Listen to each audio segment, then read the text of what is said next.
Olá, meu nome é Ulisses Guerra, sou professor, jornalista e fundador deste projeto que é Meu Filho na Escola, que tem como objetivo orientar pais de alunos no sentido de como contribuir na aprendizagem de seus filhos. O tema de hoje vai ser, da nossa videoaula de hoje, vai ser o professor, mais abaixo essa frase, o indivíduo de suposto poder. Mais à frente eu vou explicar para você porque eu coloquei essa frase que simboliza, que é tema do vídeo de hoje, que é subtítulo do tema do vídeo de hoje. Então, a informação agora vai direto para você, pai, de como deve ser seu comportamento, de como deve ser sua atitude em relação ao professor nesse triângulo. Você, professor, criança, no caso do seu filho. Em primeiro lugar, você deve ter bastante cuidado de não fazer, evitar comentários pejorativos na frente da criança. Por quê? Porque isso é muito normal na criança, e não é exclusivamente da criança, mas de qualquer ser humano. Quando você faz um comentário negativo a determinada coisa ou pessoa, o que acontece? A pessoa cria dentro de si um conceito que é muito conhecido de todos nós, mas que muitas vezes a gente não faz análise, que é o preconceito. Ou seja, o que é o preconceito? O preconceito nada mais é de que pré-conceito, ou seja, um conceito previamente estabelecido sobre determinada coisa. Então, quer dizer, se você, na frente de seu filho, faz um comentário pejorativo, negativo, em relação ao professor do seu filho, o que acontece? Quando essa criança vai chegar em sala de aula, ela já traz dentro de si um olhar negativo em relação ao seu professor, ao professor dela, no caso. Então veja que isso é muito complicado. Quer dizer, se você tem alguma coisa a tratar com o professor, se você tem alguma dúvida, alguma suspeita, você vai ter que procurar o professor, ir lá na escola, procurar conversar com esse professor. E outra coisa, em separado, evitando ao máximo o conhecimento do seu filho, qual foi o assunto abordado, para que evite, de repente,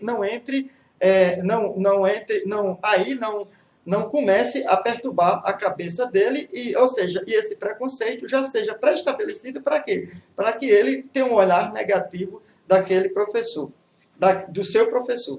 E por quê? Isso, quando eu trago essa informação para você, como eu digo aqui, não é por acaso, não é inventado de minha cabeça. Olha, diversos campos de conhecimento, começou na antropologia, depois na psicanálise em Freud, na psicologia analítica de Jung, foi verificado de que uma figura de suposto poder, uma figura que tivesse por trás de si, em sua volta, fosse carregado de um discurso positivo, um discurso que o valorizasse, o que acontecia? Essa figura passaria a ser bem vista dentro daquele grupo social e automaticamente respeitada. Ora, eu vim fazer esse vídeo aqui, inclusive com essa bata da Prefeitura Municipal de Natal, que foi, numa administração anterior, foi passada para os professores, não usaram porque uma série de problemas, um deles se achou que ia fazer mais propaganda da atual administração, não sei, teve uma série de discussões, enfim, não usando essa bata. Mas, como, inclusive, eu, como professor de ensino religioso, e leio bastante nesse campo a questão do simbolismo, esses indivíduos de suposto poder, ele tem que ser carregado de um discurso valorativo e também carregado de um simbolismo muito forte. Foi isso que o antropólogo Levi-Strauss observou quando estudou as tribos nativas das Américas, lá onde hoje tem América Central e América do Norte dos Estados Unidos. Ele observou que o xamã era um ente social ali dentro, era um ator social, em que ele tinha, em que essa figura tinha uma força muito grande dentro da tribo. Por quê? Porque existia todo um discurso, existia toda uma preparação e um entendimento, uma concepção tribal de que aquele indivíduo foi colocado ali naquela posição porque ele era um indivíduo diferente dos demais índios, das demais pessoas que estavam ali naquela tribo. A mesma coisa, Jung também observou que existiam pessoas que tinham uma espécie de arquétipo. Aliás, pessoas que ele vai trabalhar com um conceito chamado arquétipo, que determinada pessoa era como se fosse assim, assumia, era uma persona, ou seja, tinha uma personalidade diferenciada. E essa pessoa era a pessoa qualificada para estar em determinados campos sociais, em determinados segmentos sociais. No caso, na figura na concepção de On, na teoria de On, o professor é um ator social, é uma persona qualificada para estar ali naquele setor, naquele lugar. A mesma coisa, claro, com outra visão, com outra abordagem diferente, mas vai chegar também praticamente a esse entendimento de quê? De que as pessoas precisavam ter uma figura como se fosse o grande pai, um referencial em sua vida. Então, esse referencial, na sala de aula, na escola, o referencial maior, o indivíduo de suposto poder, o que representa o xamã, que representa o sacerdote, que é aquela pessoa que foi dotada dessa função, desse saber, dessa qualificação para ensinar, para trazer conhecimento, é o professor. E a criança e o estudante tem que ter isso muito bem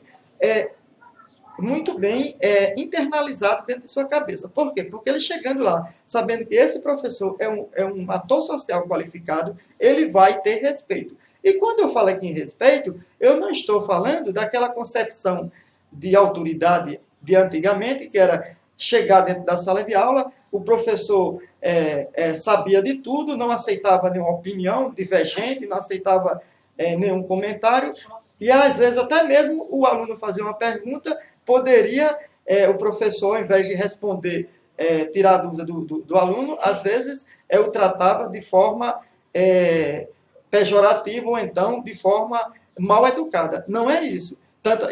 E aí eu volto quando isso vai se reportar muito na concepção dos povos das Américas, dos índios. Para você ter uma ideia, se você chegar numa tribo indígena, apesar aquele discurso que a gente tem na pedagogia, na educação, de que o professor deve ser um a mais, ou seja, como se fosse imerso, disperso ali na multidão de alunos, isso não tem, não é um conceito, não é digamos assim, um conceito na realidade, um pensamento que se pode levar, que carece de uma reflexão, que carece de uma análise mais profunda. Tanto assim que, por exemplo, o índio, quando se fala na figura do pajé, o pajé e o cacique, ele está ali imerso dentro da multidão dos índios. Mas se você tiver um olhar diferenciado, você vai ver que o pajé, ou então o cacique, vai ter a vestimenta do pajé e do cacique.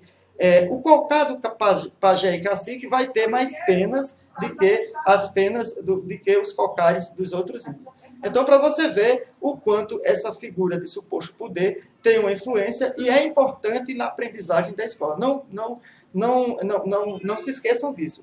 Se alguém fala diferente, vamos fazer uma reflexão sobre isso, se não é assim, e vou encerrar como último exemplo dessa palestra aqui, dessa videoaula, vou encerrar citando o exemplo de qualquer indústria dos dias atuais, qualquer fábrica.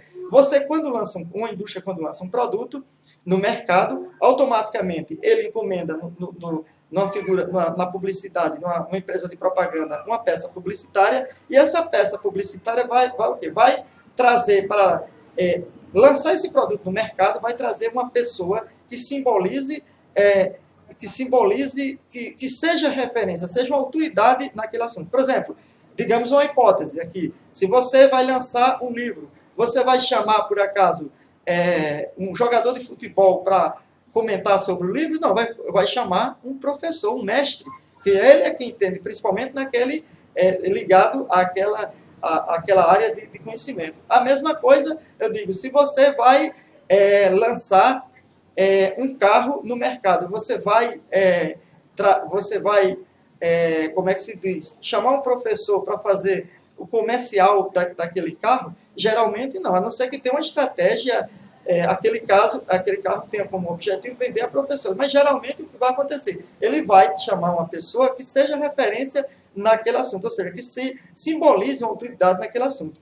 Isso você vai ver em todos os segmentos. Não é nada, e não tem nada a ver com aquela concepção autoritária, militar, aristotélica ou positivista que muita gente imagina por aí. Então, muito obrigado. Esse era o assunto que eu tinha a trazer hoje. Muito obrigado por você que assistiu essa videoaula até o final. E mais uma vez eu peço a você, se você gostou, dê um joinha aí abaixo. Se caso não tenha gostado e queira fazer algum comentário, fique à vontade. Eu sempre venho repetindo isso aqui, é muito importante para que eu melhore os nossos próximos vídeos. E também, se puder compartilhar, isso é muito interessante para que esse conhecimento, esse meu canal, chegue a outras pessoas e aumente assim a nossa interação a interação e também o número de pessoas que estão envolvidas nesse projeto, que visa o quê? Visa a melhoria da educação, seja na sua cidade, no seu bairro ou no seu estado. Então, muito obrigado e até o nosso próximo vídeo.